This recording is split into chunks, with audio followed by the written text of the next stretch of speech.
کہ بعض لوگ جو ہے وہ قربانی واجب کر رہے ہوتے ہیں اور کچھ جو ہے وہ نفلی کر رہے ہوتے ہیں، ان کے اوپر قربانی جو ہے واجب نہیں ہوتی کسی بھی وجہ سے، کسی بھی شرط کے مفقود ہونے کی وجہ سے، تو کیا واجب قربانی اور نفلی قربانی جو ہے ان کے حصے کسی ایک جانور میں جو ہے وہ ڈالے جا سکتے ہیں؟ 5 جو ہے وہ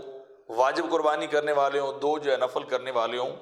تو اگر اس طرح کی صورتحال کی پیدا ہو جائے تو ان کے اکٹھے ہونے میں ایک ہی جانور کے حصوں میں کوئی حرج نہیں ہے، کیونکہ نیت سب کی جو ہے وہ تقرب اللہ ہے اور ان کی قربانی کرنا ہے اور اللہ کی بندگی اور عبادت کا جو ہے وہ اصول ہے۔ تو جب نیت ایک ہو تو پھر چاہے سٹیٹس ان کا چینج بھی ہو جائے، واجب اور نفل کی طرف چلا جائے، تو اس سے قربانی کے اوپر فرق نہیں پڑتا۔ جیسے عقیقہ جو ہے